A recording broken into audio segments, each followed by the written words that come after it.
یہ جو آج کل لوگ کہتے ہیں نا کہ صاحب یہ جو قربانی ہے یہ تو بڑی عقل کے خلاف بات ہے کہ اعوذ باللہ کہتے ہیں کہ کروڑوں اربوں روپیہ جو ہے قوم کا وہ نالیوں میں بہہ جاتا ہے، اعوذ باللہ، اور جانوروں کی قلت ہے اور جناب گوشت کی قلت ہے، اور اس میں یہ ایک دن کے اندر اتنے جانور ذبح ہو جاتے ہیں، ملک کی دولت تباہ ہو جاتی ہے۔ یہ وہ لوگ ہیں کہ جن کو ہر آن ہر لمحے اپنی آنکھوں کے سامنے پیسہ ہی ناچتا نظر آتا ہے، پیسے کے سوا، مادہ پرستی کے سوا اور کوئی ان کی نظر میں کسی چیز کی قدر و قیمت نہیں۔ مجھے لطیفہ کسی نے سنایا تھا کہ کوئی تاجر مزاج کے جو آدمی ہوتے ہیں نا، جو ہر وقت روپے پیسے کے چکر میں رہتے ہیں، تو ایسا کہتے ہیں کوئی تاجر کو انتقال ہوا، فرشتے اس کو لے جانے لگے، تو اس سے پوچھا کہ بھائی یہ بتاؤ کہ تمہیں جنت میں لے جائیں کہ جہنم میں لے جائیں؟ تو وہ کہنے لگا جی جہاں 4 پیسے کا فائدہ ہو وہاں لے جاؤ۔ جنت میں 4 پیسے کا فائدہ ہو تو وہاں لے جاؤ، جہنم میں 4 پیسے کا فائدہ ہو تو وہاں لے جاؤ۔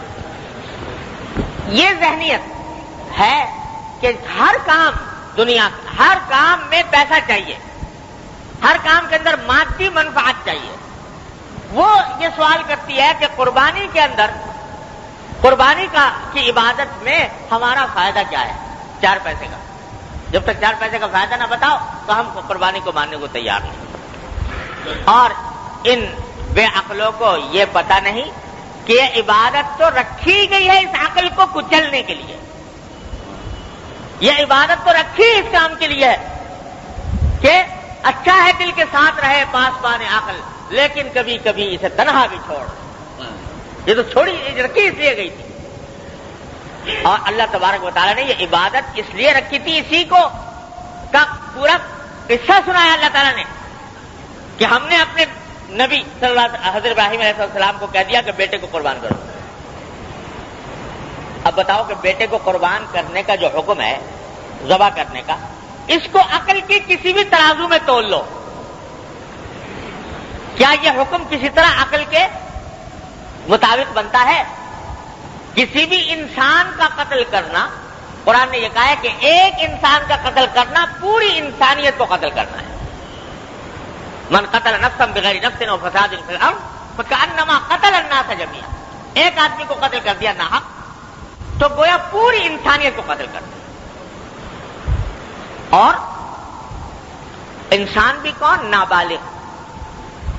نابالغ بچہ جو ہے اس کے بارے میں حکم یہ ہے کہ عین حالت جنگ میں بھی، جب جہاد ہو رہا ہو کافروں سے، اس وقت بھی حضور اقدس صلی اللہ علیہ وسلم کی ہدایت یہ تھی کہ جب جہاد کی حالت میں کوئی بچہ آ جائے سامنے تو ہرگز ہاتھ مت اٹھانا بچے پر، لا تقتلوا ولیدا، کسی بچے کو کبھی مت قتل کرنا، ولا شیخن فانیا، نہ کسی بہت بوڑھے آدمی کو، عین حالت جنگ میں بھی منع ہے، تو جائے کہ حالت امن میں۔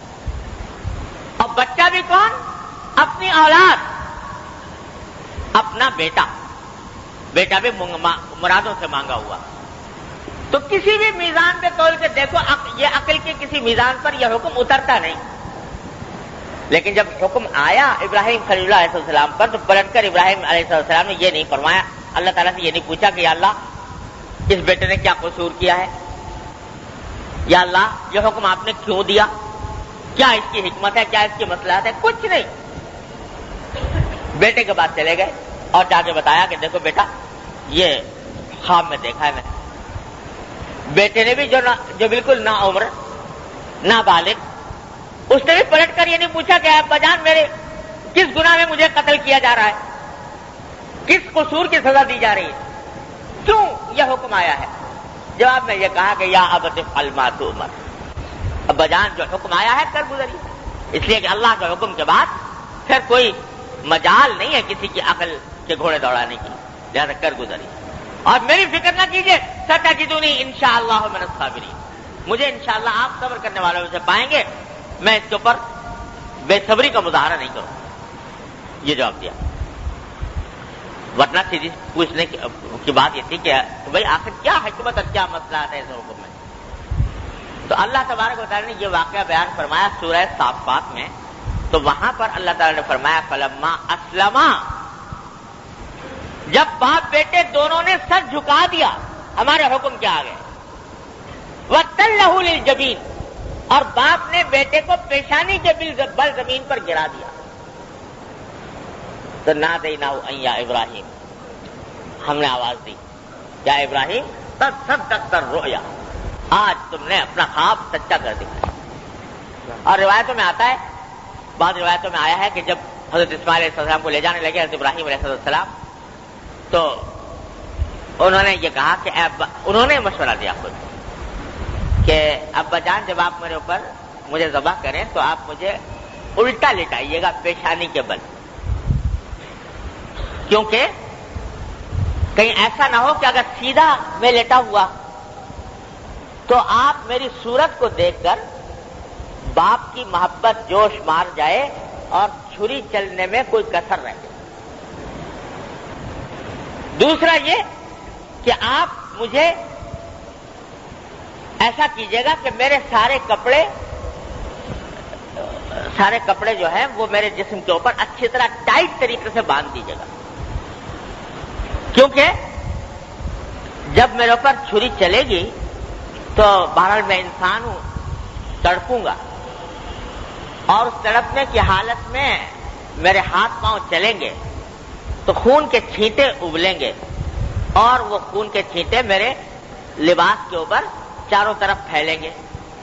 تو میری والدہ کے پاس جب یہ لباس پہنچے گا تو ان کو دیکھ کر بڑا غم ہوگا. لہذا آپ اس کو اس طرح کیجئے کہ کم سے کم کپڑوں کا حصہ جو ہے وہ خون سے آلودہ ہو. لٹا دیا باپ نے بیٹے کو. اللہ تعالیٰ کو یہ منظر اتنا پسند آیا کہ فرمایا جب دونوں باپ بیٹوں نے اپنا سر جھکا دیا تو ہم نے آواز دی کہ یا ابراہیم قد صدقت الرؤیا، تم نے اپنا خواب سچا کر دکھایا، ہمارے حکم کے اوپر پورے اتر گئے. تو اعلان ہو گیا رضامندی کا، تاکہ اب تم نے اپنا کام کر لیا. بندگی کا اعلیٰ ترین مظاہرہ، بندگی کی اعلیٰ ترین مثال تم نے تاریخ عالم پر ثبت کر دی. اپنا کام تم نے کر لیا، اب ہمارا کام دیکھو کہ آنکھیں کھولو کہ دیکھو کیا منظر ہے صاحب. آنکھیں کھولی تو دیکھا کہ مینڈا ذبح ہوا پڑا ہے اور اسماعیل علیہ السلام برابر بیٹھے مسکرائے. جب یہ کرو گے اور اس جذبے کے ساتھ کرو گے کہ چاہے مجھے ظاہر میں فائدہ کچھ نہیں پہنچ رہا، میری رقم میں کمی آ رہی ہے بظاہر دیکھنے میں، لیکن میرے پروردگار کا حکم ہے اس لیے انجام دے رہا ہوں، جب یہ کام کرو گے اس جذبے سے کرو گے تو کہتے ہیں کہ ایک ایک قطرہ جو اس جانور کے خون کا بہے گا، ایک ایک قطرے سے تمہارے گناہ معاف ہوں گے، تمہارے درجات بلند ہوں گے.